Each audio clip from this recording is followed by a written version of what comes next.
Hello, Sunshine. I'm Alexi Lalas, and welcome to the State of the Union podcast, where we look at the beautiful game on and off the field through the lens of red, white, and blue colored glasses.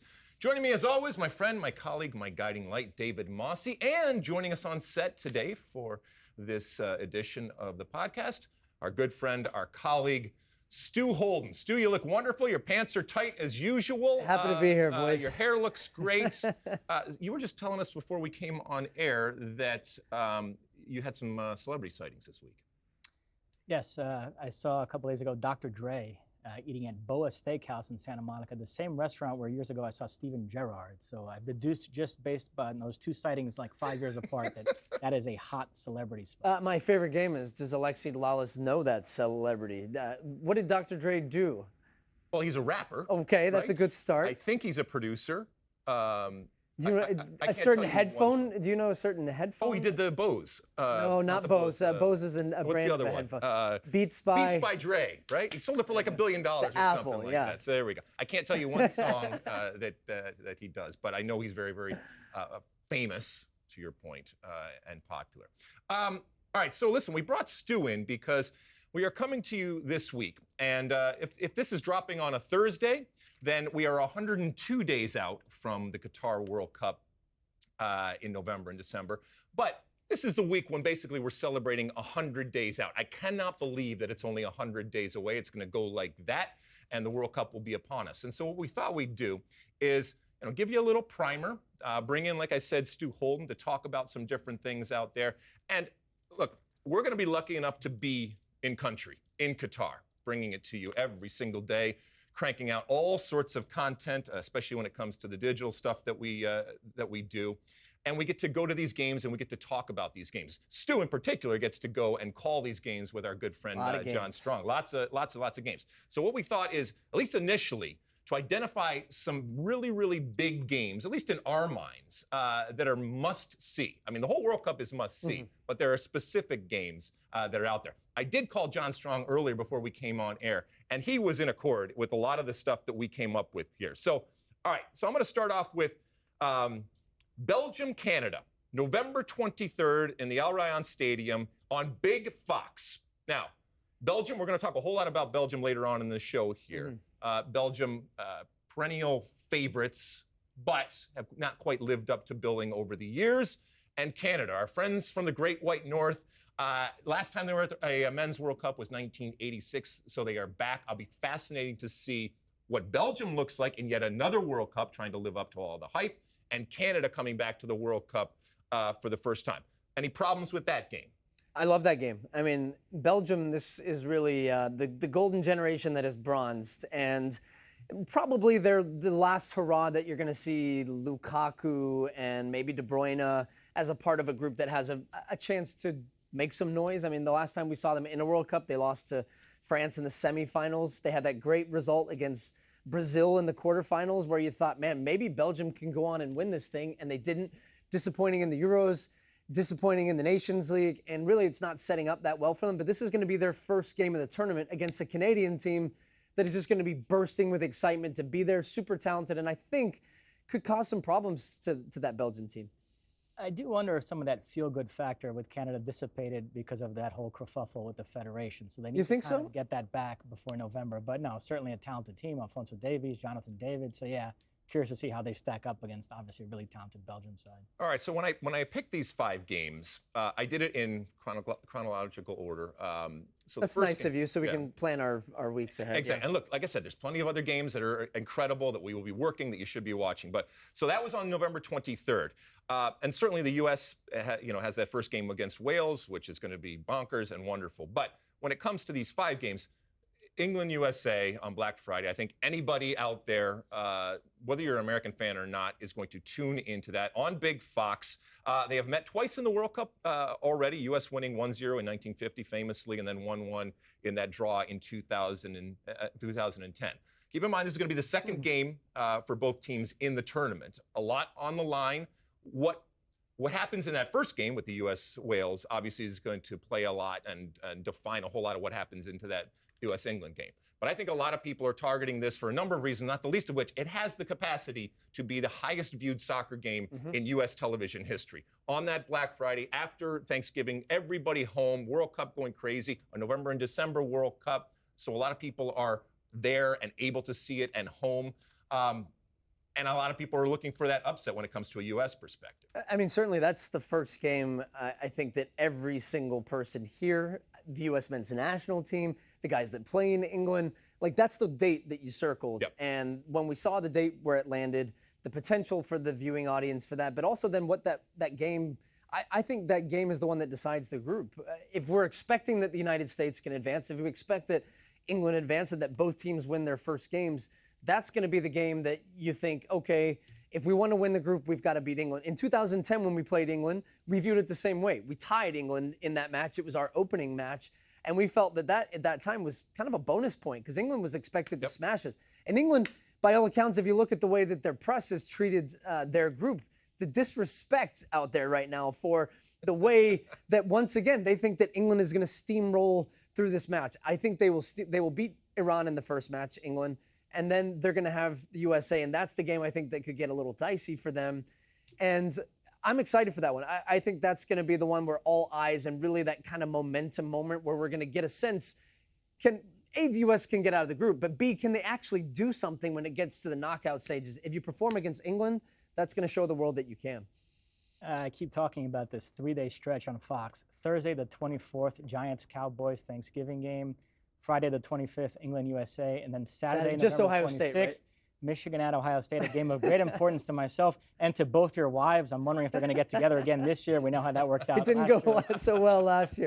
We were getting a lot of David Mosse texts during that one where Michigan kicked their butt, man.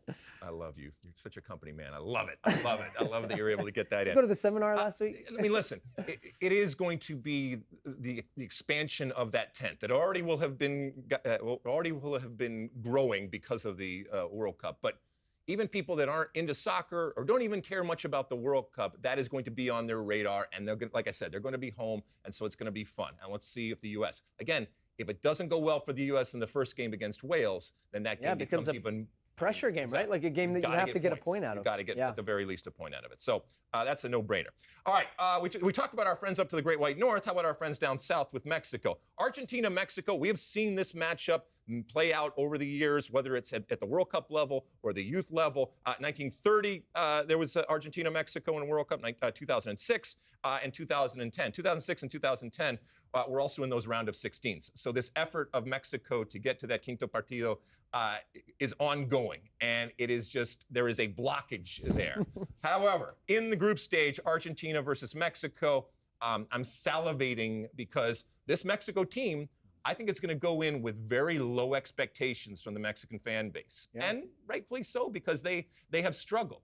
But it would not surprise me in the least if they rise to the occasion in the World Cup, and obviously a game against Argentina. And there's this strange psychological thing between these two teams in that even though they might be looked at as different sides of the spectrum in terms of how good they are, I don't think that they, between each other, see themselves as that different. And certainly from a Mexican perspective, even though everything says that Argentina should win this game.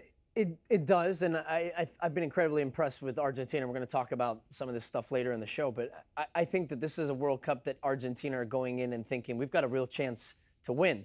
Mexico's dilemma, as always, is the quinto partido, but there's so many questions about this team right now, about Tata Martino. I mean, a couple months ago, we were even debating whether Tata Martino will make it to the World Cup. This becomes their big pressure match. I mean, they're going to have Poland in their first. Argentina, you expect, will steamroll Saudi Arabia. So then it sets up a game where Mexico are going to have to show up and really play depending on that first result against Poland. And I keep going and forth. We always expect that Mexico, they have the talent that we see on a consistent basis in CONCACAF. And that when they get to the World Cup, they're a team that's difficult to play against. They have Chucky Lozano, Jimenez, like guys that play at big clubs. But I'm not seeing it this year with this team. I think that this is one that they could really flame out. And the way that it's going for them at youth level, at Olympic level, and then at the national team level right now, I don't think they're going to get out of this group. I think this is going to be Argentina and Poland. Okay, all right. Which, by the way, that could have been the game too. Argentina, Poland, Messi versus Lewandowski. You went with Mexico, which is fine. When you talk about the World Cup history between these two, that Maxi Rodriguez goal in 2006, one of the great goals in World Cup history. And you mentioned Tata Martino. There is that extra layer to it. Argentinian manager. He coached Argentina. He was the coach when they lost that Centenario final to Chile. Messi retired right afterwards. Right about now, Tata's hoping Messi had stuck to that retirement, but he didn't. Yeah. So he's going to have to face him come November. All right, let's go to another game. This is in Group E. Group D. France versus Denmark. November 26th at the 974 Stadium. That stadium that's made out of all of the shipping containers. Yeah. It's amazing, the stadium. We could do a whole show on that. That will be on FS1. Let's see here. Both of them looking in 2000. Don't make me relive the game that they played in the World Cup in 2018. Yeah, that's exactly what it says. It was a 0-0 tie. Both teams were through in that group, and they just decided to kick the ball around. It's not as bad as and egregious as we've seen previously, but yeah, I mean, neither team was pushing the tempo. This will be a little bit different, I would expect. Denmark, what a terrific Euros that they had. France coming in with expectations once again after they went out in penalties in the Euros, and Karim Benzema is going to be playing for them this time around. So I've got them in my contenders. I think that's going to be a really, really fun game. A couple notes here. Last 3 defending champions have gone out in the group stage, so I'm going to have an extra eye on France.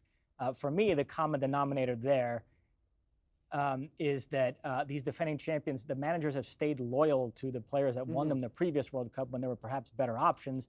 There's all sorts of potential examples of that with France. Is it going to be Nkunku or Griezmann in the midfield? If Pogba's fit, he might miss the World Cup, so it might be a moot point. But if it's Pogba and N'Golo Kante, or Tchouaméni and Camavinga at the back, Varane, or guys like Koundé and Konate. So there's all sorts of interesting examples. Which, by the way, when we talk about champagne problems, I mean, you're talking about Tchouaméni, who went to Real Madrid for 80 million. And you're right, though. It is that, like, the changing of the guard, and do they do that? They didn't look great in the last Nations League window. Second point on this, the France group is crisscrossed with the Argentina group. So if we all think Argentina is going to win that group, if France were to stumble in this game against Denmark, it's quite possible they could finish second, and we could have France-Argentina in the round of 16, which was arguably the best game of the 2018 tournament. 4-3, France won it. Mbappe put on a show. So. All right, now we go to Group E. Excuse me. Spain versus Germany, November 27th at the Al Bayt Stadium. That will be on FS1. Spain kicked the crap out of Germany. 6-0 at the Nations League in 2020. So there is certainly some revenge, although this German team right now, I think, is on a lot of people's radar. I mean, like, it's Germany, which isn't necessarily a surprise, but, the downward trend that they have had, and now the upward trend that they have, this looks like to be, one of the games possibly of the group stage.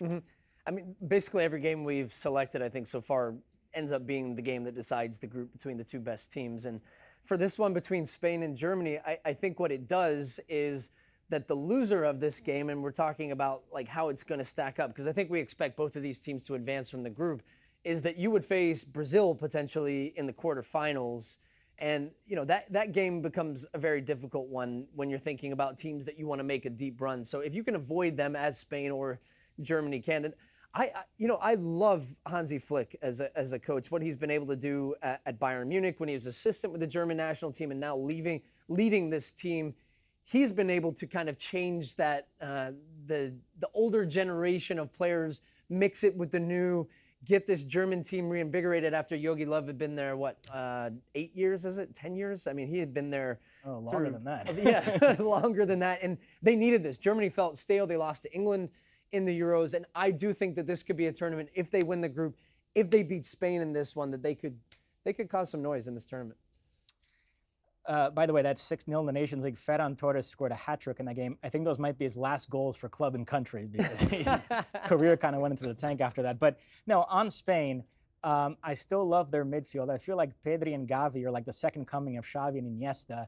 But I don't love them in both boxes. I don't think the center backs are that great, and I don't think the strikers are that great when you're relying on guys like Alvaro Morata and Ferran Torres. So I think that might be their undoing. Yeah. But I do think they get out of the group. This is the only group stage game between two past World Cup winners. So yeah, I think it's the best game of the entire group stage. All right.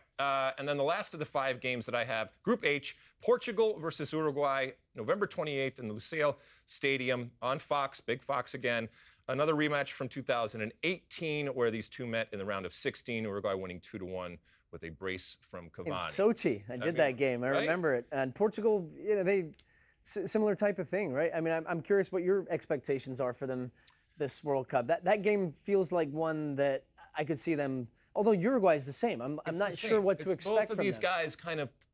Now, look, they're wonderful history when it comes to both of these countries in terms of the talent that they have, but it's always kind of doing more with less and therefore punching above their weight. And I know Portugal has plenty of talent, but certainly when it comes to Uruguay here, there's plenty of old guys out there that are going to be running around with both teams on both sides. Last go around, and certainly you never put it past him. But whether we're talking about Messi or Cristiano Ronaldo right now, a lot of the narrative is going to be around: is this the final time that we see them in the World Cup? And you never know. You never know what. 4 years is a long time in a career and for a cycle. But this type of classic, traditional, historic type of matchup between these two teams, this is something that I'm really looking forward to. We're going to talk Portugal later on, so let me focus on Uruguay now. It was trending towards them missing this World Cup. Yeah. And late in qualifying, they made a coaching change. Oscar Tabarez, who was kind of the Yogi Love of South America, a guy that great career but overstayed his welcome.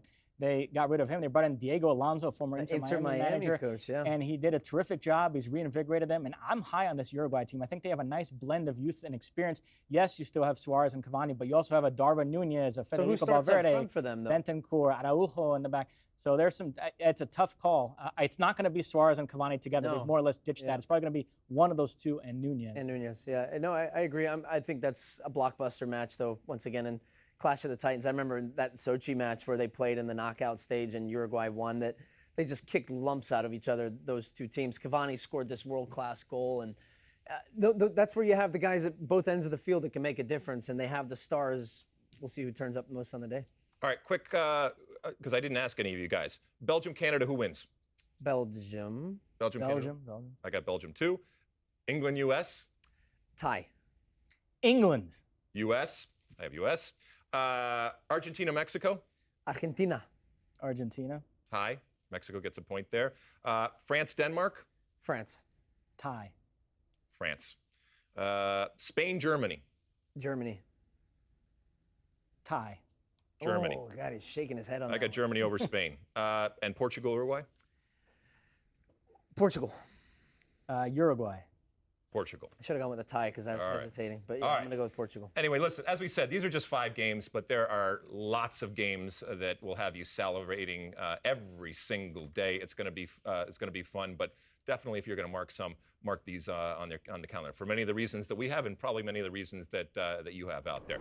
All right, well, we're going to transition into a U.S. national team specific type of talk here and look at kind of the roster construction and potential starting 11s going forward. And there's a lot of debate and talk, and that is a good thing. We talked about champagne problems for Greg Berhalter. He's got a lot of decisions to make here as to who is going to play and who's going to be on that plane to Qatar. And keep in mind, again, this is the first World Cup where there will be 26 player rosters. And so that gives him a little bit more cushion, but it also provides us more content because we get to discuss and debate as to who is ultimately going to be on that plane. And then when they get to Doha, who is actually going to be on the field for those games, like against Wales, like against England, and like against, who's the other one they're playing? Iran.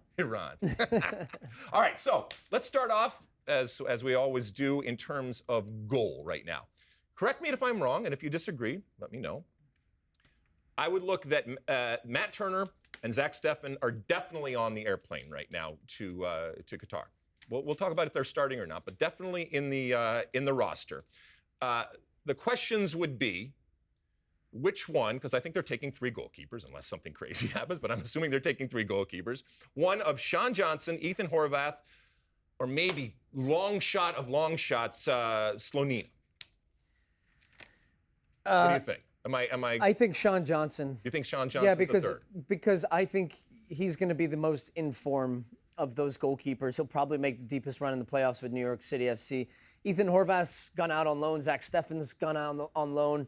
Matt Turner's probably going to be the only goalies of those keepers that won't play at all heading into the World Cup. If he stays at Arsenal as the backup, maybe he'll play a couple of cup games, but for the third there, I think you're going to go with Sean Johnson, unless Ethan Horvath on loan just lights it up and has a great year. So if you're playing, and, quote, inform.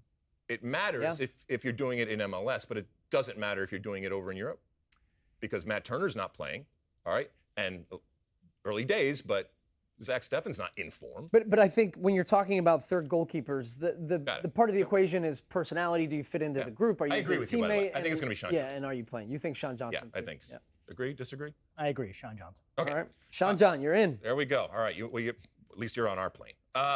Bigger question we'll get to later is who started. Exactly. All right. Defenders. And I think these players are on the plane. Serginho Dest, Jedi Robinson. I'm calling him Jedi now. It's just easier.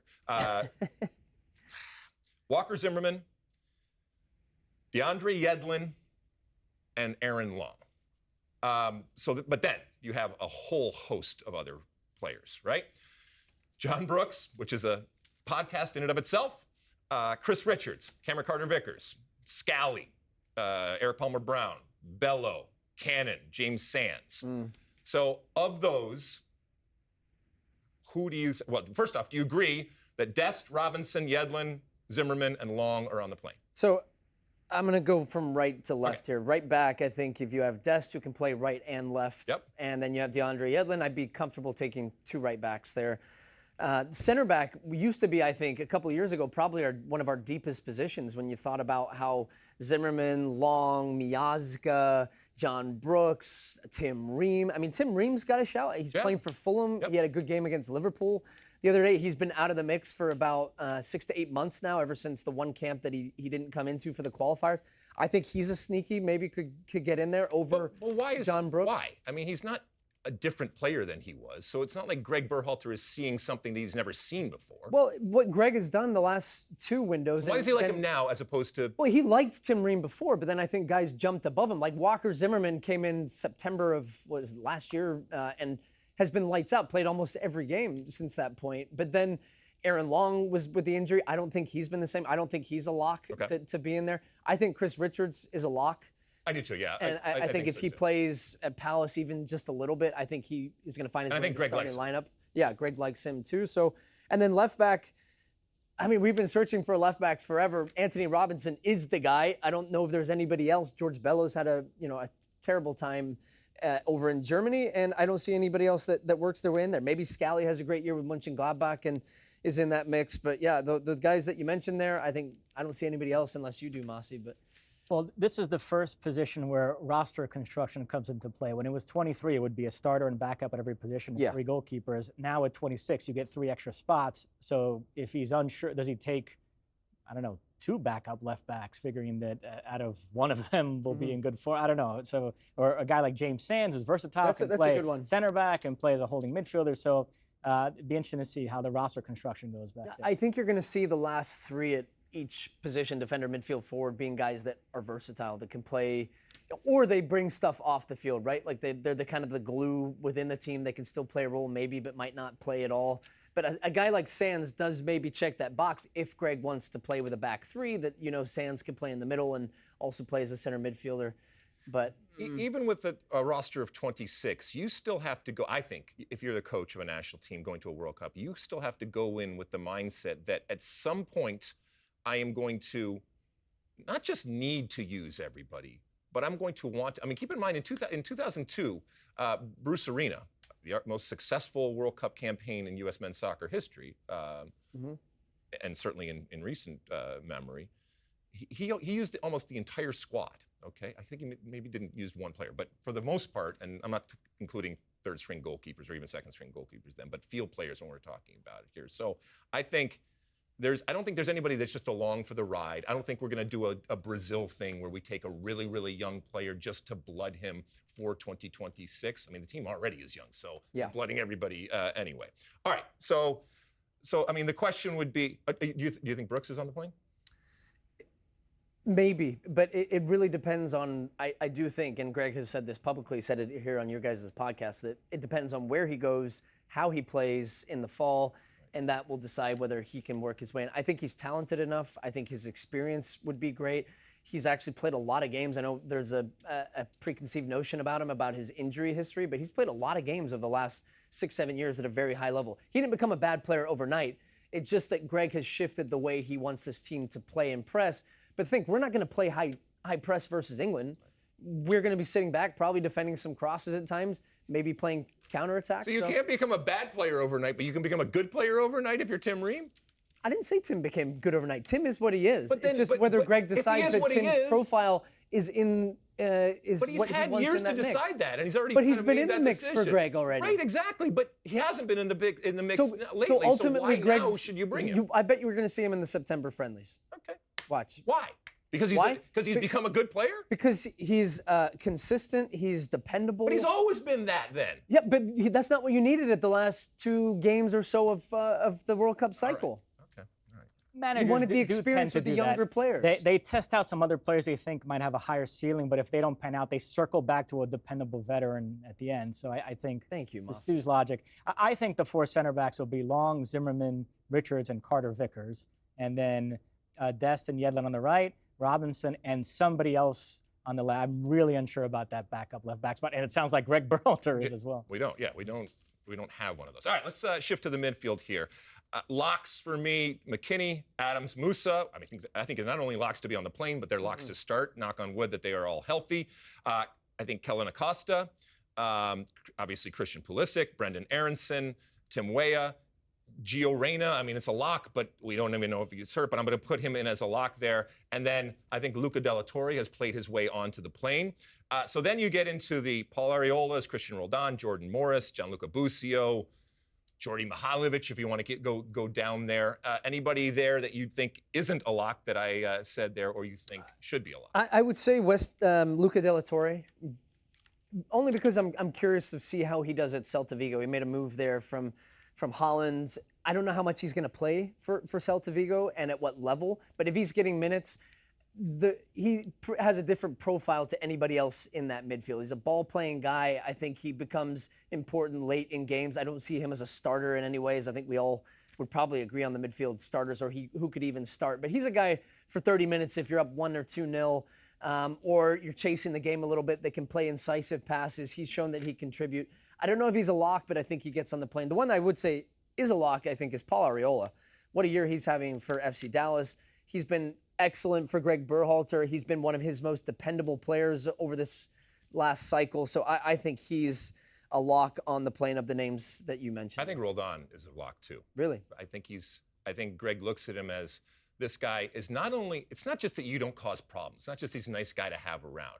I think Greg sees real value in still a very young team for a guy that's going to work his ass off if you need him to go on the field. And like I said, you have to go with the mindset that he's not going to hurt you on the field. Is he a world beater? No.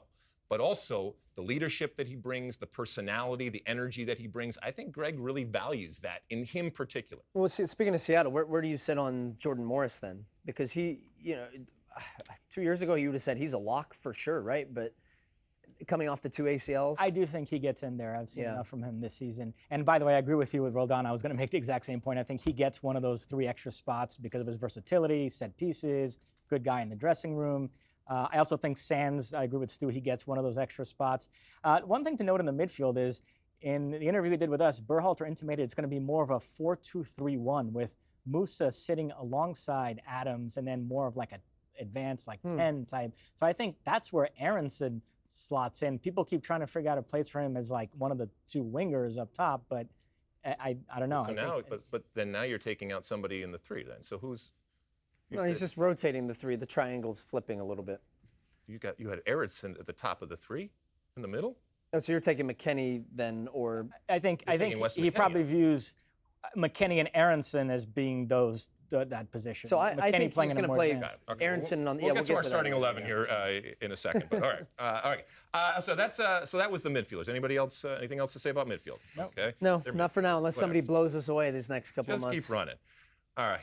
Let me take a deep breath here. Strikers. Wait, why is the page empty? Goodness. Oh, we have one. The only guy that I think is a lock, and look, I think he's done a really, really good job and obviously plays the position very, very different, is Jesus Ferreira. And I do think that nothing is going to change between now and then, and that Jesus Ferreira, for better or worse, and there's a lot of people that feel that it's worse, is going to be the starting, quote unquote, 9. But it's going to be a very false-ish type of 9, which isn't which isn't horrible if it's played correctly, but a lot has to go great. And if I had my way, I would like to have much more of a traditional type of player up there. And I think Greg Berhalter would. We all would. And when we asked Greg Berhalter the other day about why we haven't produced somebody like that, he said, I don't know. I mean, and he was very, very open and honest and clear about that. So I think that Jesus Ferreira is on the plane. And then we go through this list, and we've gone through it time and time again.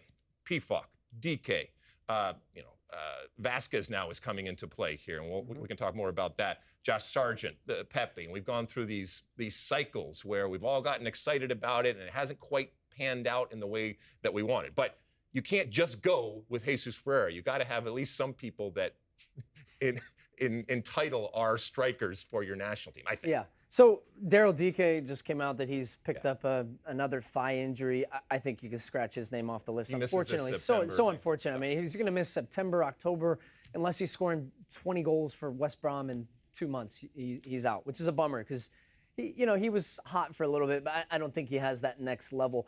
Vasquez is interesting to me because he fits a lot of that traditional 9. Yep. So does Jordan Pefok. But I think that Vasquez's play with his running off the ball back to goal, very interesting.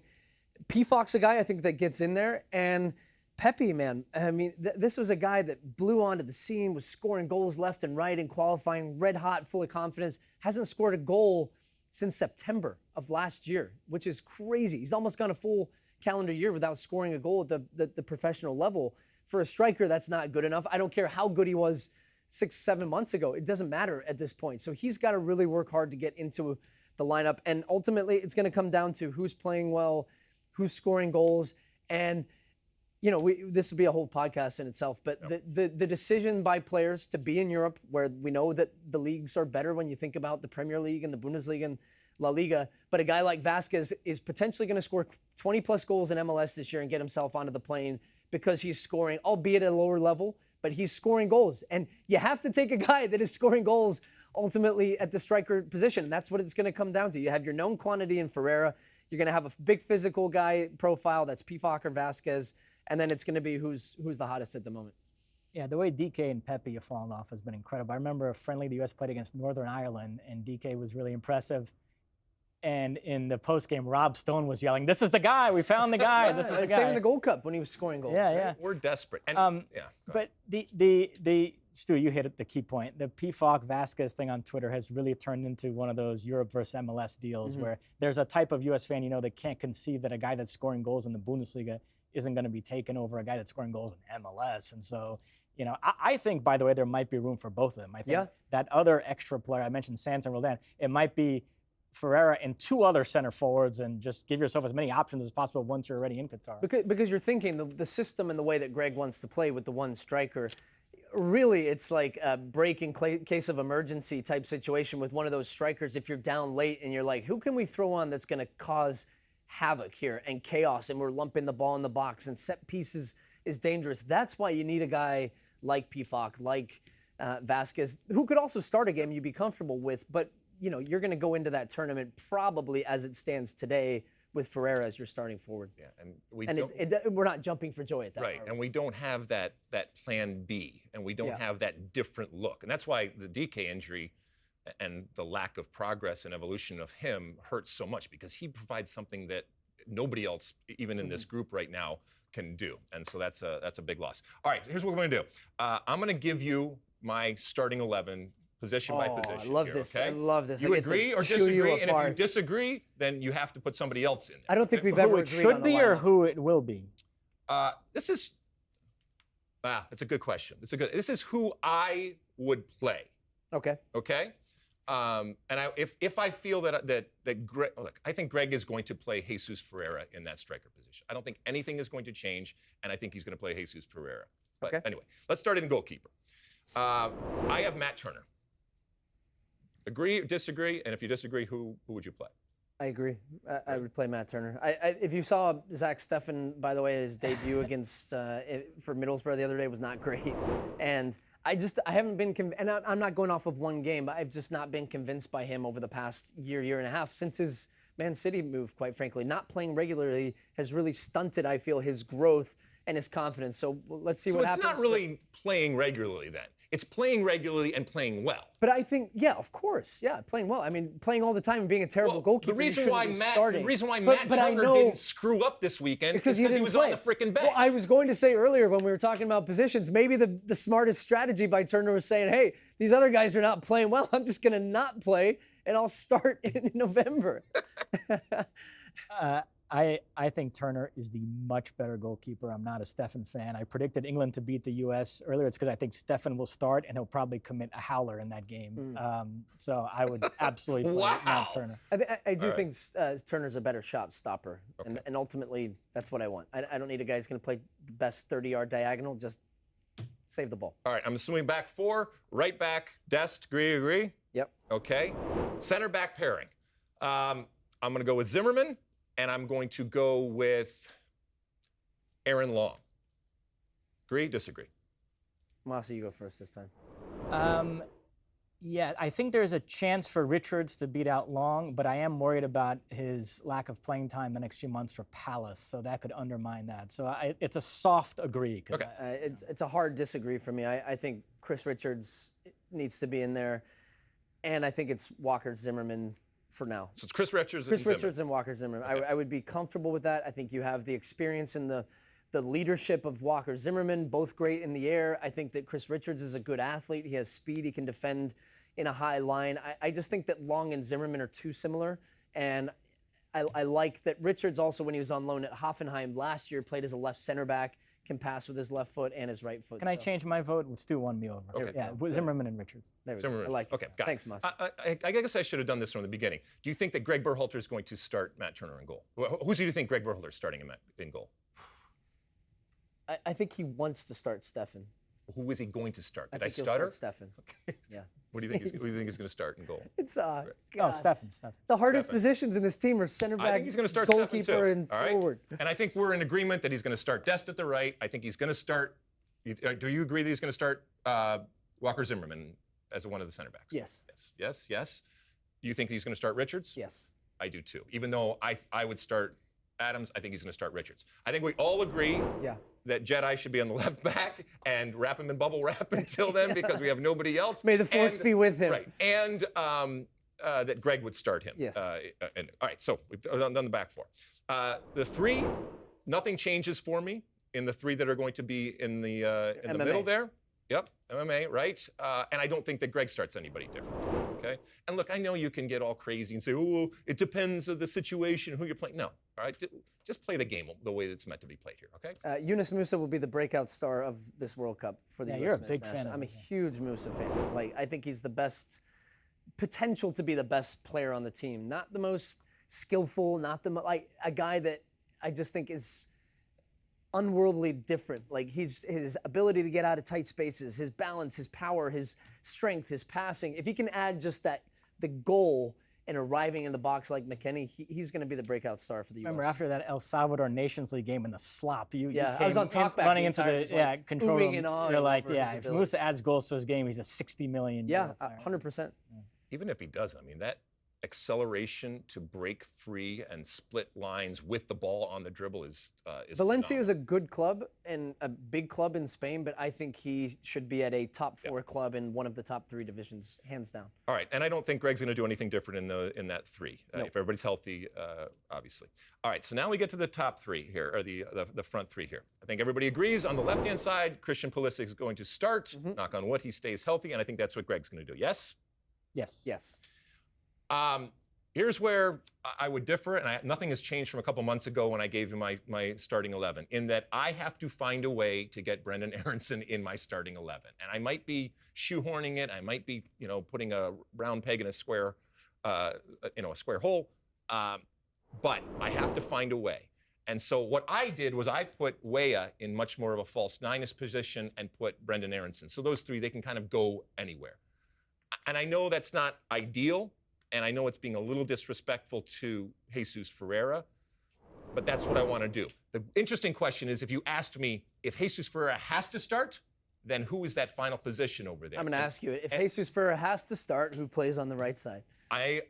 As much as I love Weah, I still have to find a way to get Brenden Aaronson on the field. And I feel in the back of my mind it's the wrong thing to do, and I'm forcing it, but I I still have to do it. And it hurts me to the core to take Weah out because I think he's been our most productive winger, like a pure winger with speed, taking players on. Christian does it a little differently on the other side, but it hurts me. And I'm going to go back and forth, I guarantee, before the World Cup, going back and forth. If they asked me today, that's what I would do. So get our best get all of our best players on the field. I think you'll see a combination of both. I think you'd maybe see Aronson start the second game against England and the first game against Wales, Tim Weah, because Greg will want some speed. That's what I think he has the most flexibility in the wide positions. Christian could also play as a false nine. We've seen him do it for Chelsea, so he could play through the middle, and you could play Aronson on the left and Weah on the right. I don't love the idea of Weah as the 9 because I think so much in the way that the U.S. build, the 9 has to drop deep. He's not a great back-to-goal guy. He's a guy that likes to face you up, take you off the dribble, and put crosses in the box or even get on the end of crosses. So if I had to drop one and I was asked to pick my starting 11 on the first game, I would pick Brenden Aaronson. And to your favorite question to me all the time, can you become a good player overnight? Has your perception of Brenden Aaronson changed at all after seeing him play for the first time in the Premier League? Because I think to some people, and maybe even Greg, you needed to see him at a higher level to see if he could still do the same things that made him effective. And you saw that against a very good Wolves team, and I thought he was man of the match for Leeds. And it gives me absolute full confidence that I could start him on that right-hand side against England, and he would have a great game. I didn't need to see him star in the EPL, and that he did it is no surprise to me. I think he relishes and squeezes the life and the juice out of every opportunity that he gets. And the energy is all fine and well, okay? But we've all played with players that just run themselves ragged. I think as he's getting better and better, he's starting to direct some of that energy. And so there's not wasted movement with what he is doing. But part of his game, and in playing for Jesse Marsch, and what he does is force the issue. And so I'm excited about that. I want that progressive attack pressure type of play. I don't want to sit back. I don't want to invite pressure anymore from a U.S. team. You're just a quick story. Bob Bradley had a meeting with me when I first got to the national team. We had the beep test before the start of the January camp. I won the beep test. I ran longer and harder than anybody else. Yay, good for me. I was celebrating. And Bob pulled me aside before practice started, and he said, okay, I know you can run. I know you can run a long time, but you need to learn how to not run harder and further, but run smarter than everybody, because you have the physical capacity. And I see that with Brenden Aaronson, to your point, and it made me really think, like, do I need to run crazy at all times just to show coaches that I'm running, as opposed to can I conserve energy late in games and then still execute at a high level when maybe other people are tired? So I think he's figuring that out. The only thing for me here, I did ask Greg in our interview about playing without a center forward, and he seemed to dismiss that notion, which I get where he's coming from. He's worried about that lack of penalty box presence. There is something to be said, even if the guy isn't that great, of having somebody occupying the center backs, making penetrating runs into the box. So I know we all want to get the best players on the field, so we're playing around with these lineups that don't include a center forward, but I don't expect to see too much of that from the U.S. at the World Cup. But you expect Jesus Ferreira to start? Yes. Okay, and then so who's on your right-hand side? I think it's going to be what I think Greg will do, Pulisic, Weah, and Ferreira. So Aaronson's out for you. Aaronson's out for you. Although, if it was my lineup, I would find a way to get him in there. You can't say that. You have to actually say where in place of Timmy Weah. Oh, wow. Okay. All right, anyway. And Mosse's on a seesaw today, by the way. He can be swung with some weight on either side. So. All right. Well, listen, this conversation is not over. It's going to continue long into the next couple of months as we get closer. Can we revisit this after the September friendlies? Because it's going to change. Absolutely. 10 times. And as you said, these are heady times for U.S. men's national team fans, because we are talking about lots of different options. And there was a time where it kind of wrote itself, or they weren't just great options. These are wonderful options. These are great players. There are multiple 11s that you could field and can be completely justified in having. Greg Berhalter also ultimately is going to make the lineup. But each and every time that lineup comes out from U.S. Soccer, there is debate, and there will continue to be. All right, we're going to take a quick break, and when we come back, I'm going to give you some predictions when it comes to contenders, pretenders, dark horses, disappointments, golden boots, and winners of the World Cup. Don't go anywhere.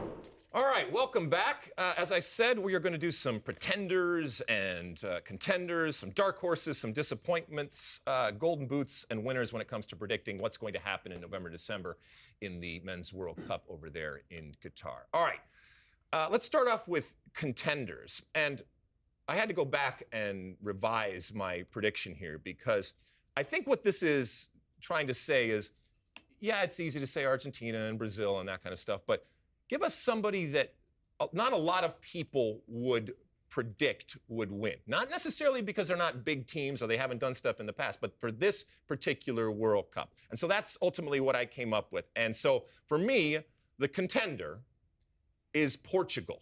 And I think when you say that, there's as many people that say, no, that's not. That will say, yeah, that's good. And a lot of it is based on what they have done. This Portuguese team, who I've had to listen to my friend over here, David Mosse, talk about ad nauseum for the last couple of years. Very, very excited about this Portuguese team. Maybe not quite ready for prime time, which is why I put them in my contender position here. And we talked earlier in the show about it's a mix of some very old players, some very, very good players, certainly potentially Cristiano's last World Cup, and then a whole new generation of Portuguese players. And I think that's where a lot of your excitement comes from. Yeah, I'm enamored of their talent when you think about not only Ronaldo, but João Felix, Bernardo Silva, Bruno Fernandes, Diogo Jota, Rafael Leão, even at the back, guys like João Cancelo, Ruben Diaz, yeah, and on and on. But the whole doesn't seem to add up to the sum of the parts. So I've kind of gotten off them a little bit. Earlier in the cycle, I thought they were going to be my pick to win this World Cup, but but if they put it together. If they put it together, they're capable of it. Yeah, that's why I almost straight off the bat I was going to poo-poo your Portugal, and then I started once again rattling through my head of the players and the talent that they have is, I mean, up there.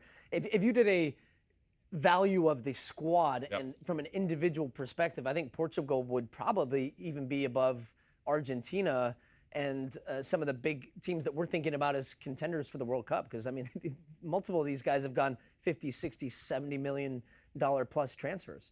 But I don't see it. The way that, as again, the sum, the collective, Fernando Santos as a coach, talking about maybe being a cycle too long once again, that's kind of what I see. Look, I'm not saying that there doesn't need to be some divine intervention, stars aligning. But they're a contender. But yeah, exactly. They have the pieces. Putting them together is a whole other thing.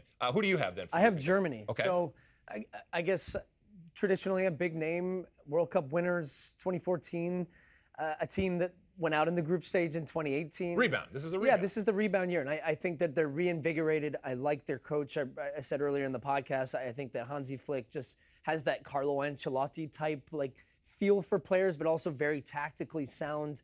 And I think that if the balance of the group is good and you get Gnabry and Leroy Sané and these guys defending and all together, I think that this team could turn it up, man. They have that ability to crank it.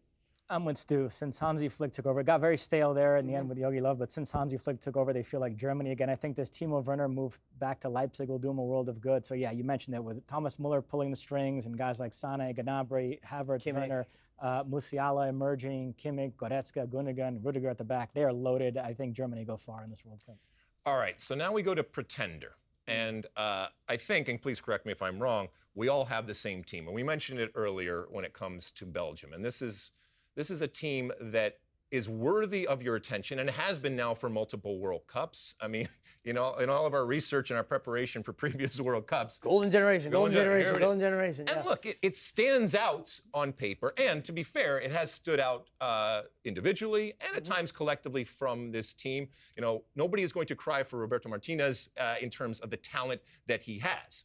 But now it's gotten to the point where you have guys into your 30s when it comes to De Bruyne and Hazard and those types of players, and even Lukaku's getting into, will be 30 coming up here in the next year. It becomes a weight. It becomes a pressure on this golden generation now to constantly be told, hey, we are expecting more, and not being able to deliver it in that big moment. It's not that they haven't had some success, but they haven't had that ultimate success that I think Belgium historically has wanted to have. And anytime we have a golden generation, we have to kind of say, this is where we feel they should be. And when it comes to this Belgium team, it's winning a World Cup. And that's why they're the pretender, though, right? I mean, I looked at the other teams and thought, okay, who else could I fit into that category? The expectations on them, and I think ultimately where they will land, they're the pretender. Agree? Agree. The only thing that makes me nervous about this pick, Caveat, we all caveat. picked Belgium, is Thibaut Courtois. We've all seen that he's capable of He's going to be carrying busy a team. again. And we saw it in the Champions League final. As a Brazilian, I know full well that he can win a World Cup. You called that game in Kazan, right, 4 years ago? So that scares me. But yeah, overall, I don't love this team. I think even that big three is not as imposing anymore with Hazard, the way his career's fallen off, Lukaku, the issues he had at Chelsea. So yeah, pretender for me. Okay, dark horse, and I think this is a trendy type of pick for a dark horse right now, is Denmark. I have Denmark. I think you have Denmark, Mosse, right? Correct. All right, so I'll let you take it when it comes to Denmark. But, you know, this is a team that I think, when we talk about balance in soccer, I think that this is a balanced team. Do they have stars? Yes, not at the level of most other big-time teams out there. And yet I think that fuels them. They got a good goalkeeper. They have a wonderful captain. They have a wonderful story. But if there was somebody that I could see making a deep run, it's without a doubt Denmark. Yeah, my dilemma here is they've been so good in the cycle. To what degree are they even still a dark horse? But I think from a historical standpoint, Denmark winning the World Cup would be pretty amazing. So yeah, so I went with Denmark as well. Semi-finalists at the Euros. They blitzed through qualifying. And Christian Eriksen, what a story that would be after what he went through at the Euros. So yeah, I've called them the Croatia of this World Cup. I expect them to go far. Remember, the Denmark group is crisscrossed with the Argentina group. So I talked earlier about the potential for an Argentina-France round of 16. It could also be Denmark-Argentina. So as high as we are in Argentina, that would be a highly losable round of 16 game for them. So it's something to keep in mind. Yep. I went for Netherlands. Back in the World Cup, changed the coach, Louis van Gaal.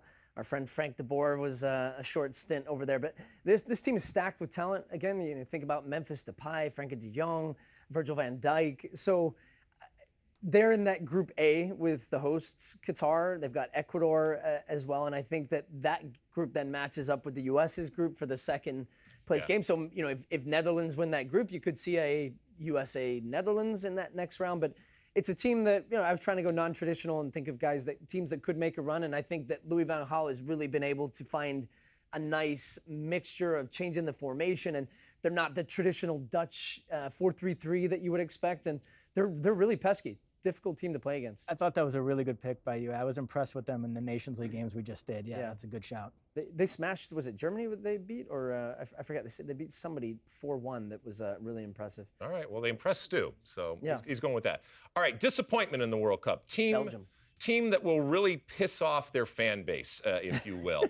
All right, so this is my favorite category, by the way. I went with disappointment, Canada. And look, I think it's easy for us to say, hey, first time back since 1986. They kicked ass in CONCACAF qualifying. Hold on, how can you make Canadians mad?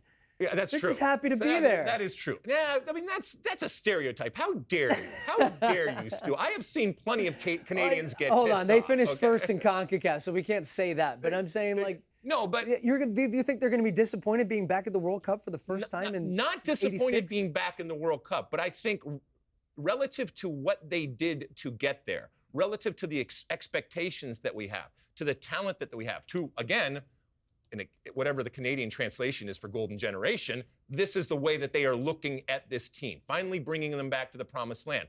But I don't think that they're looking at it as, you know, Panama, just happy to be there and just the national anthem is enough. That's all we want. No, not at all. And yet I think, first off, I think they got a very tough group. And I think that they are ultimately going to be looked at as whatever we thought they were, they didn't live up to that. And again, they don't have to be World Cup champions, but I think they have to do some damage at the World Cup to kind of So damage being getting out of the group. But be in the running, okay? Scoring goals, justifying why so many, including myself, are really interested in this Canadian team. I don't want this to happen, but this is what I think is going to happen. Okay. You're never getting free drinks in Vancouver ever again at the Cactus Club. You're out. Come on. The Canadians like truth. Can we move on to my pick? Yeah, go ahead. I went with Qatar, the host, and it's interesting. We covered them in two different tournaments in 2021. At the Gold Cup, I was really impressed. I was talking myself into them being a dangerous team for this World Cup with Akram Afif and Almoez Ali. And then we did the Arab Cup later in the year, and the air went out of the balloon for me because I thought they were really unimpressive in that tournament. And so I've moved to the thinking that they're going to be like another South Africa 2010. That's the only host nation ever to not advance from the opening round, and I think Qatar is going to become the second one. I don't expect much from the hosts of this World Cup. I'm going to go with England.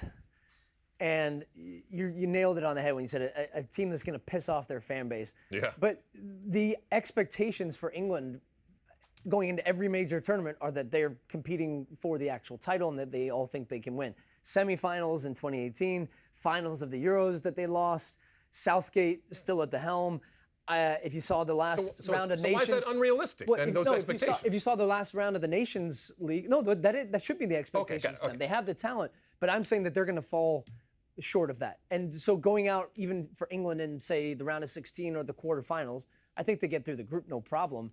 But I don't see them going any further than the quarterfinals this tournament. I just don't think that the form that they're coming in, the 18 was the rush of these young players, and they were hungry and motivated, and they caught a red-hot momentum. They got drawn on the easier side of the knockout group that they kind of breezed their way through to the semis. They should have beaten Croatia in that game and been in a final against France. But I think they're going to fall short, and they're going to piss off all their fans, and Southgate won't make it past the tournament. Wow, from your lips to the soccer god's ears. And I hope that team that you're describing right there shows up on that Black Friday against the U.S. All right, Golden Boot, despite the down that we are on Belgium, I still have Romelu Lukaku. So he's just going to bang for it against Canada? I got to say, that was a bit of a head scratcher to put Belgium as a pretender and then pick Lukaku as the Golden Boot. Hey, sometimes Alexi's brain works in different ways, Mosse. Just let him be. Well, we've seen at times where, I mean, you don't think that he can bang in 4 goals against, oh wait, I just said that. 4's not going to win the Golden Boot, though. But you never know. You never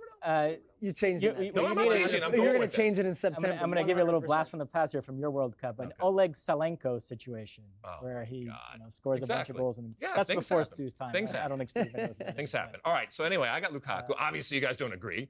I'm going to go with, I was between Kylian Mbappe and Benzema. I wanted to go with somebody French. I don't think they're going to flame out in the group stage like previous champions have. I think Benzema coming in makes things a little bit more interesting and fresh for them up front. Mbappe had 4 goals in 2018, scored in the final. He's 4 years on from that. This guy is the best player in the world right now, and I think he's going to be the Golden Boot winner. I went with a bit of a cheeky pick, Lautaro Martinez. That is cheeky. Which, if you look at the Fox bet odds for Golden Boot, he's like way down there. So really? I think you get very good odds. Okay, with that. so stick some money on that one then, right? You might get some payoff. I don't gamble. And I think, as you'll find out in a second, I'm super high on Argentina, and I think Messi's going to be more of a provider, and Lautaro's going to be the guy knocking in the goals. So I think he has a good chance to win the Golden Boot. I don't mind that pick.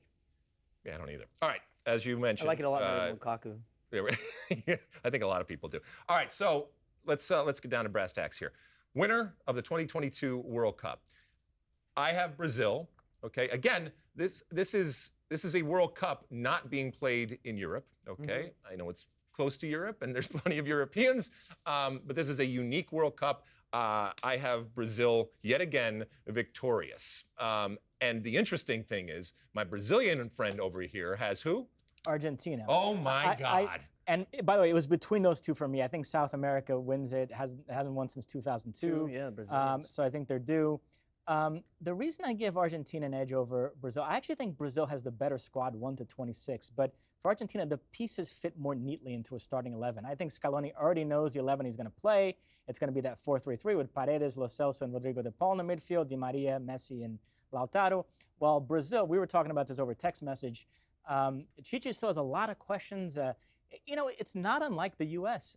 In that it's been this revolving door at center forward this cycle with Jesus, Firmino, Richarlison, Mateus Cunha. No one has really grabbed that spot. So now he's toying with playing without a center forward, using Neymar as a false 9. But the couple of games they've played, they've lacked that penalty box presence. So the fact that we're 3 months out and I don't think Chichi knows what formation he's going to play is an issue for me, while Argentina does. So I think slight edge Argentina in that regard, which is why I went with them. Oh. And I went with Argentina as well. I think the Copa America really sold it for me. They needed that moment, right? Lifting that trophy. They haven't lost a game since 2019.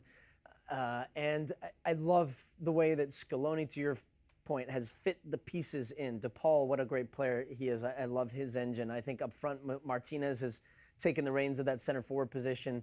And Yeah, I mean, none of us have picked a European team, which was a little strange. I think of those teams we talked about early in the show, contenders, I think Germany's in there, France is in there.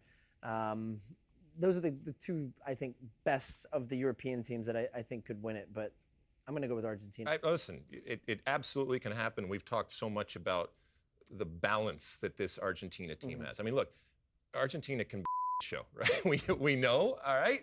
And I don't see any of the drama, at least from the outside, and I don't anticipate some of the drama and the ridiculousness at times that Argentina can happen. And by the way, they're doing this all still playing with arguably the greatest player ever to play in Messi, and yet it's always going to be focused on Messi, but it's not all about Messi, this Argentina team. Keep in mind, Lionel Scaloni was like a glorified Dave Saracen. At the start of this cycle, they couldn't find anybody to take that job, so they gave it to him on an interim basis, and then he did well enough that, well, okay, I guess we'll stick with him, and here we are talking about them as possibly winning the World Cup. And one of the things that got to you during the Copa America was that, like, this is less of a flair Argentina, all about the tricks and flicks, and that, hey, guess what? You know, we got a goal. We're going to sit back, and that's what they did to Brazil in the final. Romero at the back, a good goalkeeper now, Emiliano Martinez. So yeah, which I hate to say, Argentinians are okay with all of a sudden if they're winning games, and that's what matters. All right. Well, evidently,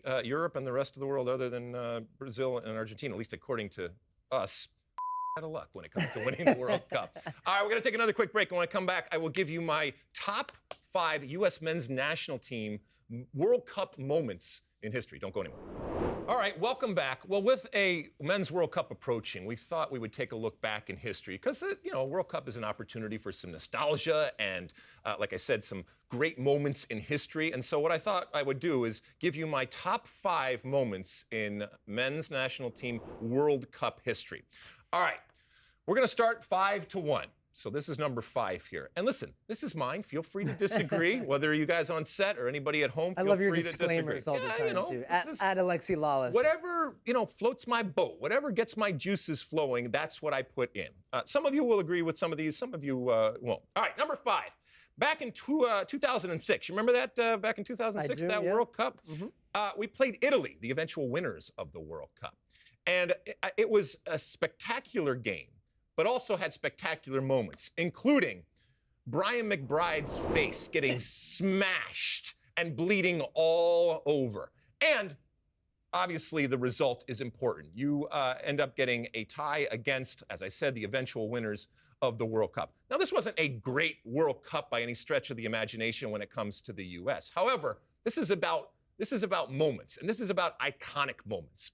And Brian McBride, who I love, I mean, my kingdom for a Brian McBride right now when it comes to the U.S. men's national team. I mean, where is our freaking Brian McBride? Look at this. Bam! Wow. Gets it right in the face there, bleeding all over. I mean, that is Braveheart right there. That is Braveheart stuff right there. Coming off the field, bleeding for his team and for his country. I love it. I love it. I love it. Put it in my veins. Man, I love watching these throwback highlights, right? It gets me more excited thinking about that game was epic, though. I mean, you saw a U.S. team dig in, fight, play against a team that was superior, clearly, because they ended up winning the World Cup, but held their own for long stretches of that game and had really close moments of scoring goals. So it was very, very beautiful, cool. Beautiful. You okay with that one? Well, are we going to go through the whole list and then circle back to potential? Okay, let's circle back. Look, we're glad we have Mosse here to keep us on track. Sorry, Mosse. All right, here we go. Number 4. Game of their lives, all right? We talk about it even though none of us here were there and certainly saw it. 1 win over England back in the 1950 World Cup. The U.S. had lost their last 7 matches by a combined 45-2 in terms of goals and goals against here. So this was the anomaly. This was the moment, and it couldn't have come at a better time. Now, we have footage of the game. We don't have footage of the actual goal in terms of what FIFA sent to us, but we have footage of the shot and then the ball going into the goal, because that's ultimately what we got. And we do have footage of the great Joe Godgins, who scored that goal. And it doesn't matter how it went in the net. It just matters that it did. Getting carried off the field. This is important because it's not when soccer started, okay? But when we talk about things that happened and World Cup moments here, we often do it basically from 1990 on, but there is a wonderful and rich and interesting history when it comes to World Cups, when it comes to soccer in America. So I didn't want to do 5 moments without at least paying respect and homage to a moment that, as I said, had no impact on me, certainly at the time because I wasn't around. But as I have grown up in this game, I have come to respect and love Joe Gaijins and this moment beating, by the way, England, which I'm all for that in anything. Men's, women's, co-ed, naked. As long as we are beating England, I am good with that, and I will dance. So that's number 4. I do want to note, we're going to be unveiling this list of 101 greatest World Cup moments, and I worked on that list, and I put together a pronunciation guide for Jenny Taft, and I did Joe Gaijins. Did you? So hopefully one of us is wrong on that. We're just going to call him Joe. All right, Joe's right. It's not 2 syllables or something like that. It's also nice of you to include footage from what TV looked like. Oh, there we go. You had to take a shot at my age. I just that game, by the way, was in Belo Horizonte, Brazil. Oh, is that how it's pronounced? Wonderful. Belo Horizonte. Exactly. We'll definitely look for that 101 moments. If you are listening to this on Thursday, it will come out on Friday. We will start with 101 moments, as you mentioned, voiced by the great Jenny Taft. All sorts of moments. If you have a problem with any of those moments, this is the guy you see right here, all right? So take it up with him. All right, moving on. Number 3. I mean, no show about the World Cup and certainly about the history of the United States in the World Cup is complete without a little denim. Long live denim, long live faux denim, long live this moment in U.S. soccer history. The United States 2-1 over the favored Colombia. The favored, when I say that, Pele, the great Pele, had picked Colombia to win the World Cup. And yet, a bunch of scrappy upstarts. Ernie Stewart. Lots of hair, lots of denim, lots of 90s beauty just all over the field. Went out there and got the win in the Rose Bowl, and for all intents and purposes, advanced out of the group and made history. Can I ask you a semi-serious question? Sure. Given the tragic Yep. occurrence afterwards with Andres Escobar, and then the 2 Escobars documentary came out, everything we know about what was going on with that Colombia team. Yep. Does that game now give you somewhat conflicted feelings when you... I get asked about this game more than any game that I ever participated or played in. And I tell everybody that I am able to separate it out because, on one hand, it is one of the greatest moments of my life and one of the proudest moments of my life. And obviously, from a success perspective, everything that we had working for, it was the culmination of that team and all of those years of hard work. Because like I said, that win against that team in that moment with the flags and the America, it was just incredible, something that I will never forget. I can still celebrate that and recognize, and I don't want to speak for my colleagues, that I would give it all back if Andres Escobar was still here. Okay, but that part of the story is always going to be entwined with that game. But in this instance, it is without a doubt, as far as I'm concerned, still a top moment for ultimately in that moment what it meant and what it has meant for the years to come. And it was an opportunity to get the denim in. So, are you good with that? Oh yeah, well, hold on, here we go. All right, so now we're at number 2. Go, go, USA. You know what I'm talking about. Back in the 2010 World Cup, the 1-0 win from the U.S., the good guys over Algeria. U.S. needed all 3 points to move past Slovenia in the group stage, and Landon Donovan answered the prayers of all of us when he scored this goal. From one end to the other, Tim Howard all the way down the field, an incredible fast break, if you will. Tim Howard, you started it all, my friend, and then Landon Donovan finished it off with picking up the rebound here and sending us all into ecstasy. And one of the reasons why this resonates so much is, keep in mind, from a technology perspective, it was around the first time where everybody was instantaneously able to see what was going on. And the viral videos of the watch parties and people screaming and yelling, it went all over. I mean, poor Joe Gaijins, he didn't have the footage of his goal. He couldn't Snapchat the thing or anything like that. But in this moment, you saw pure American joy that Landon Donovan was able to give us in that moment. I just had goosebumps, my friend. Yeah? Yeah, I mean, that brings back all the memories flooding through. And I was on the bench at that moment of the game, and I saw Tim throw it, and just something felt like you felt it brewing. Also, you sensed the feeling, the urgency, and that's why the celebrations were so crazy, because it was a last-minute winner. We knew we had to win that game to go through. And I saw the play developing. I was halfway down the sideline. You knew. Landon's at the corner flag. I headbutted him on a slide. There was team dog pile. I was at the bottom of it. I didn't care. Like, still to this day, like, and I wasn't on the field in that moment. It's one of the best moments in soccer I've been a part of. And we got back to the hotel. Our team administrator and video guys brought us into a room and said, you guys got to see this. And they pulled up on the big screen like this, the clip that had been a compilation of all the YouTube clips of watch parties. And we all sat there just stunned because you're in a bubble, you know, during the World Cup, and all you're focused on is training and games, and you're kind of separated from that. To see that, it really gave you this feeling of, man, this thing is a pretty big deal. It still gets me. I love it. I love it. I love it. All right, number one for me, the only thing that I like more than beating up on England is beating up on Mexico. The greatest performance at a World Cup from a U.S. men's national team, 2002 World Cup. And it not only was the performance, but it was the scoreline, the 2-0, which has become ubiquitous in our sport and in our back and forth. We use it constantly. And when it comes to the most important game ever from a U.S.-Mexico standpoint, this is it.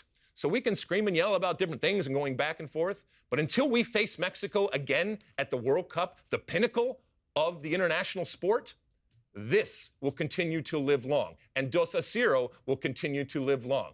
And it warms the cockles of my redheaded American heart every single time I think about it, every single time I see it, whether it's the Brian McBride goal or, again, the Landon Donovan goal at that far post. This was epic, and it still lives every single day, and it informs so many things that we do all these years later. Does our highlight package include John O'Brien's blatant handball? No, but I mean, I agree it's a no-brainer. I have a thought about a potential omission from your list, but I'll let Stu say whatever he wants to say about this. Yeah, I personally, to me, if it was my list, I would have the Landon goal at first because that was more personal to me. I actually would have you and 94 higher up and even above US-Mexico, because I think to a wider soccer audience, what 94 meant for soccer in this country, what you and your team meant for the U.S. men's national team and kind of putting it on the map, I think that was a huge, kind of a landmark, watermark moment, whatever you want to call it, of like soccer in this country has arrived, and it makes me think about 26 and what that is going to be. So, yeah, we can always have some debate. That's all right. That's okay. What do you got? I might have found room on this list for the match the U.S. played after that Mexico game, a loss to Germany. I know that sounds crazy, a game that eliminated the World Cup, but yeah, I thought the U.S. played great that game. They outplayed Germany. By the way, it was Greg Berhalter that would have had that goal. I asked him about it. Torsten Frings blocks it with his hand. Hugh Dallas somehow doesn't call it. If you're talking about a match that at the end of it you thought to yourself, wow, the U.S. has arrived, I might put that game above some of these wins. I mean, that's how impressive that performance was that day. So I know it's weird to put a loss, but that's the one game. Maybe ahead of Italy 1-1. You know. I get it. No, I get it. And listen, you probably have your own out there if you're watching this that you're saying, oh, you're so stupid, Alexi. Why didn't you put that one in? Well, get in line, okay? But certainly let us know out there about the things that we messed up in terms of our lists. All right, we're going to take another quick break. And when I come back, it's the end of our show. And at the end of each and every show, as you know, I give you my one for the road. So don't go anywhere. All right, welcome back. It is the end of our show. Stu Holden, you've been wonderful for the most part. Thanks for having us. Yes, well, thank you for joining us. But at the end of each and every show, I do give you my my one for the road. And this week is, I mentioned earlier in the show that I talked to the great John Strong, your partner who was going to be calling games. And I asked him about the World Cup because I was asking him about some games and things that he was thinking about. And he told me some interesting details in games that he was thinking of, but then, he veered, as he often does, into, much more big picture. And this is a man who feels things in a way that many of us do, but he's also able to articulate them in a wonderful way. And I'm paraphrasing here, but, he talked about the campfire experience of a World Cup and what we are going to see come November and December in Qatar. For the first time in a number of years, because let's be honest, without a U.S. team at a World Cup, there is something missing. And yet here, in this most unique of World Cups that we are going to see in November and December in Qatar, we are all going to come together. And we are going to come together in a way that, as I said, we haven't in many, many years. And it's awesome. Whether you are a die-hard soccer fan and you've been through the soccer wars with the Z and you think about soccer every day of your life, or if you're just somebody who's coming to it for the first time, there is going to be something there for you. We've talked today in the podcast about the red, white, and blue and the American feelings and those moments that make us come together and celebrate. And they're not just celebrating the kicking of a ball in this game. In this case, in a World Cup, you're celebrating your country. And I feel it's the greatest country in the world. We live in interesting times, we live in difficult times, we live in challenging times, we live in dangerous times even. But there are very few things out there that bring us together and unite us. And I think the World Cup has the capacity to do that. As I said, this is going to be a really, really interesting and unique World Cup. John Strong understands that. I understand that. Everybody here understands that. And there will be ups and downs. There will be storylines, good things and bad things that are happening. But in totality, this opportunity for us to come together, and whether you're watching us from thousands of miles away in the United States, or whether you're not even in the United States, you are still experiencing the World Cup. And that thread that binds us is this beautiful game that we all know and love.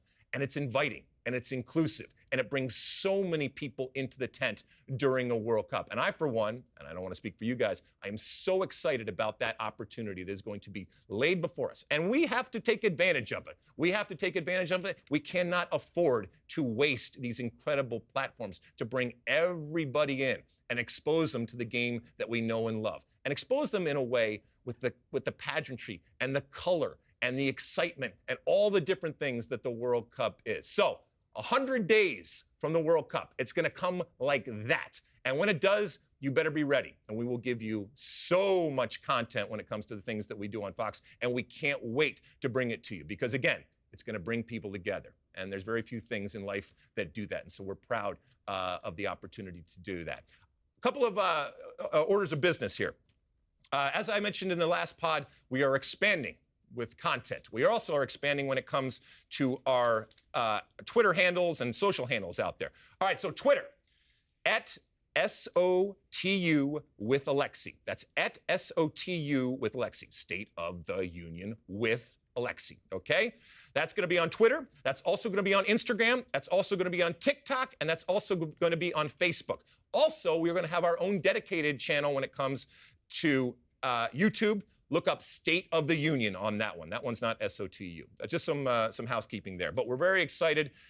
You can still follow me and you can still follow these guys for all of my insanity that I give you on Twitter or anything else out there. That's going to continue on. But these are going to be dedicated Twitter handles to the show that will give you a lot more content that's happening, a lot more information specific to the things that are happening on the show. We can't wait. We got an incredible team. You can't see them all here. Some of them are here in the studio. Some of them are behind the scenes that are working their ass off to ramp up everything that we are doing, not just with the Men's World Cup that it's coming, but obviously that's a big part of the thing, but everything that is coming here and for many, many years to come, including Women's World Cups and other stuff that we are doing, all the soccer content that we have, and the fact that they even care to give us, handles and new handles and all that kind of stuff says that they want us around for a little bit, my friend.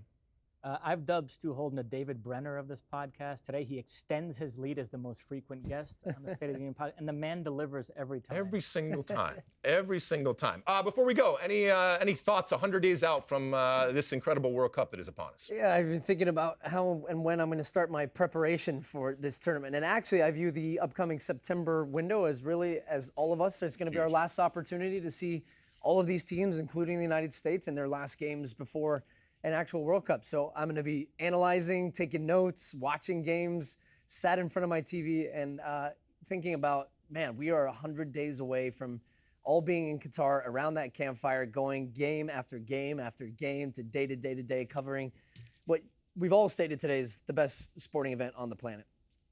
John Strong has dubbed it the greatest collective experience we have as human beings. Have you heard that on a promo somewhere? I love it. I love it. Thanks for having me, though, boys. I love when you. the email comes in my inbox. It's like, hey, Stu, you want? Yes, of course. As Mosse said, you make it better, and we're looking forward to all of your work and your work, Mosse, and everybody's work going forward. And it's going to be, I call it work, but it's a labor of love. Have you thought about your open for day one of the World Cup? I mean, we're 100 days out. You must have your notes down. I got some stuff. What you're going to slam the desk got with. some stuff. Here's my 3 things to watch. Hey. Rob Stone. As a great man and our fearless leader once said, it's a marathon, not a sprint. So, you got to pace yourself going through a World Cup. Don't use all your content in the first block of the show. Exactly.